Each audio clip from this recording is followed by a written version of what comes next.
Mesdames et messieurs, bonjour, bienvenue à ce bulletin de formation de la mi-journée sur Mondico Télévision. Le président de la République, Félix Antoine Tshisekedi, a procédé ce mercredi 24 avril à la pose de la première pierre pour la construction et la réhabilitation de la maternité de Kitambo, située à l'ouest de Kinshasa. Construit en 1952 et abandonnée à son triste essor, cette maternité va devoir connaître bientôt sa touche de rénovation. Vininali Junior pour le reportage.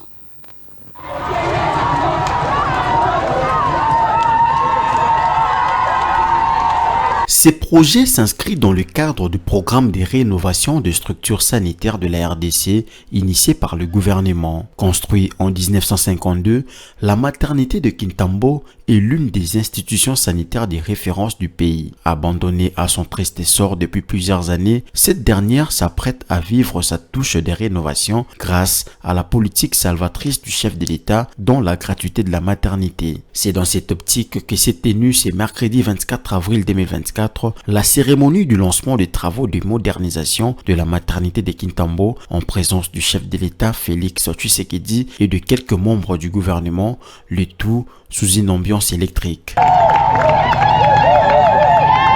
Prenant la parole, Brigitte Toupela, médecin directeur de la maternité de Kintambo, a salué l'implication du président de la République pour la rénovation des structures sanitaires. Vous venez d'apporter une solution idoine, non seulement la population de Kinshasa qui sera bénéficiaire de ces prestigieux ouvrages, mais aussi aux travailleurs et travailleuses de cette maternité qui sera désormais classée parmi les meilleurs du pays, pourquoi pas de la sous-région Afrique centrale. Ces travaux sont financés par la présidence de la République pour un coût global de 7 millions de dollars américains et seront exécutés par le jeune jadis Koulouna, mais aujourd'hui devenu bâtisseur grâce au service national. Un satisfait pour le général Jean-Pierre Kassongo-Kabouik, commandant du service national. La cérémonie de ce jour est une illustration de votre ferme volonté d'améliorer les conditions de la femme congolaise et plus particulièrement des celles de la femme enceinte ou en situation d'accouchement. Pour cette attention particulière, la femme congolaise nécessitera de vous en être reconnaissante.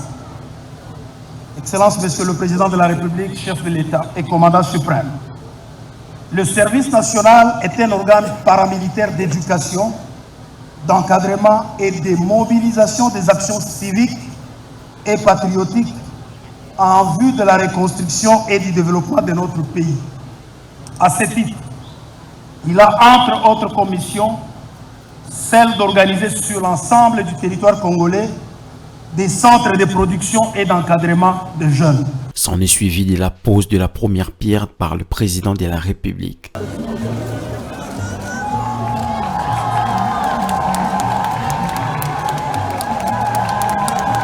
À la fin de la cérémonie, Lisa Nimbalemba, ministre provinciale de la Santé publique, Hygiène et Prévention de la ville de Kinshasa, n'a pas manqué des mots pour exprimer sa satisfaction. Je ne peux que être heureuse parce que, comme vous le savez, dans le temps, d'essayer d'améliorer les conditions de la maternité de Kitambo et voir aujourd'hui que le chef de l'État vraiment vient poser la première pierre pour la construction d'un bâtiment moderne et tout. Ça ne peut être qu'une fierté. Ça nous encourage, nous les femmes, au jour d'aujourd'hui, de mieux faire. Donc, si vous voyez d'où vient cette maternité, nous avons vraiment beaucoup contribué. Mais aujourd'hui, c'est le chef de l'État lui-même qui prend les choses en main. Donc c'est une fierté vraiment pour Kinshasa. À noter que la rénovation de la maternité de Kintambo va mettre fin à la situation chaotique qu'a traversé ces structures sanitaires depuis plus d'une décennie et va rendre effective la gratuité de la maternité qui est un bras séculier de la couverture santé universelle initiée par le président de la République Félix Antoine Tshisekedi Tshilombo.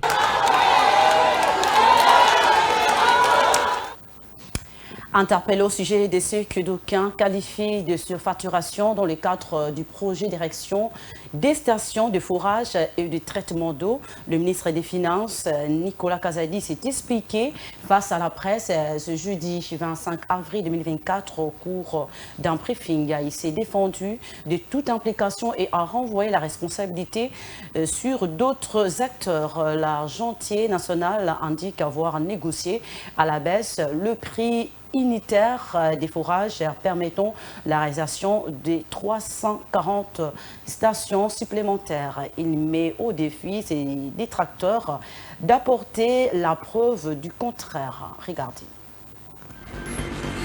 En marge d'un briefing presse axé sur la récente mission à l'Assemblée générale de printemps des institutions de Bretton Woods, le ministre des Finances Nicolas Kazadi est revenu sur les questions d'actualité liées au forage et aux lampadaires. Selon lui, le projet relatif au forage n'a pas débuté avec son gouvernement dirigé par le Premier ministre Jean-Michel Samalou Kondé, mais remonte au gouvernement Sylvestre Ilunga Ilukamba. Dans son intervention, Nicolas Kazadi a rejeté les allégations de surfacturation.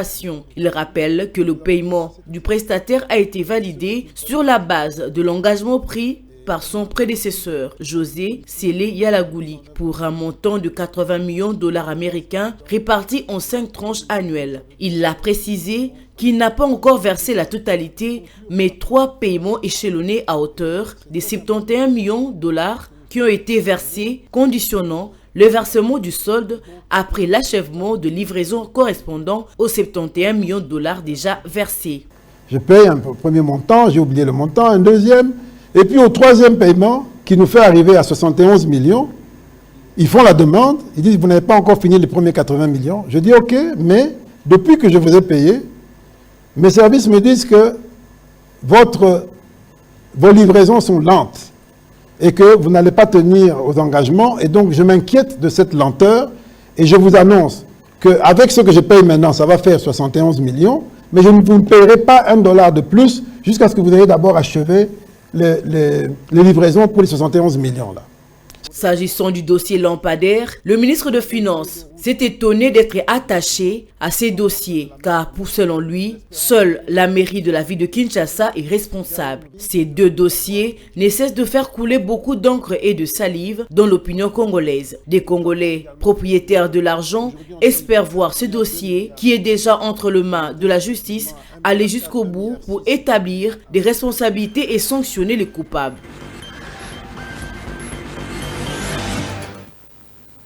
Et l'Office national d'identification annonce l'enregistrement des masses et l'octroi des cartes d'identité congolaises pour le mercredi 1er mai 2024 dans 4 communes pilotes avant de s'étendre sur le reste des communes à l'intérieur du pays. Le ministre de l'Intérieur, Peter Kazadi, supervise la formation du personnel avant le démarrage. Regardez.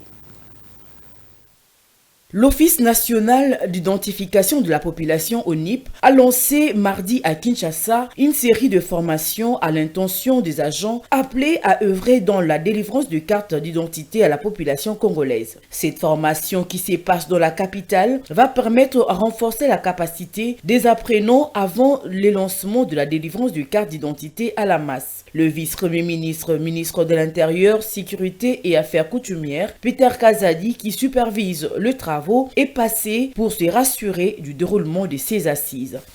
C'est combien de personnes? 70. 62 au total. Ici dans cette salle. Stanislas Kenza a également précisé que cette formation vise différents domaines. Après la formation, c'est l'identification proprement dite et la remise de la carte. Je vous dis que ceux qui sont formés aujourd'hui seront sur les machines pour identifier les Congolais, remettre la carte aux Congolais. Aujourd'hui, nous commençons l'identification et la remise des cartes pour les personnalités ciblées, notamment les ministres ou choses comme ça. Ils sont identifiés en même temps qu'ils reçoivent des cartes. L'identification des masses va commencer à partir du 1er. Quant à l'identification de masse, elle est annoncée pour le 1er mai et ne va concerner, dans sa première phase de démarrage, 4 communes pilotes de Kinshasa. L'identification de masse va commencer à partir du 1er mai 2024. Ce sera dans 4 communes pilotes, notamment Bandalungwa, Limete, Lingwala et Nsele. Plus tard, elle va aller dans le reste de communes pour terminer ensuite à aller à l'intérieur du pays. Il va y avoir une étape où on va céder des informaticiens et d'autres. Et en sport, après le nul enregistré le dimanche face à l'ogre égyptienne de la Lige au temple de Badia Ngwena, à Lubumbashi, le TP Mazembe séjourne depuis le mardi dernier en terre égyptienne, a effectué la première séance d'entraînement dans la soirée de mercredi 23 avril 2024 au terrain annexe du stade du 30 juin de la défense aérienne. Une mission difficile mais pas impossible pour les Corbeaux qui croient dur comme le fer face à pouvoir se qualifier. Regardez. Une délégation de 35 personnes, dont 21 joueurs et autres membres de l'équipe, a quitté la capitale du cuivre pour le vol affrété pour un match prévu le vendredi 26 avril prochain. C'est une mission commando pour les Corbeaux qui veillent arracher la qualification face à l'équipe nationale d'Al Ali qui lui avait imposé un nul blanc lors du match aller jouer le samedi dernier à Lubumbashi. Une mission difficile mais pas impossible pour le joueur de l'entraîneur Lamine Diaye. Très confiant, les techniciens franco-sénégalais effectuent le déplacement pour s'imposer et passer au tour suivant. Il estime qu'aucune équipe n'est invincible, allusion faite à son adversaire qui, d'après plusieurs analystes, part avec le faveur des pronostics. Les joueurs du TP Mazembe se sont entraînés le mercredi 24 avril au terrain annexe du stade du 30 juin de la défense aérienne pour bien préparer la rencontre de ce week-end prévue à 21h heure locale. C'est la fin de ce bulletin d'information. Merci d'avoir suivi. Bonne suite du programme sur Mandiko Télévision. Au revoir.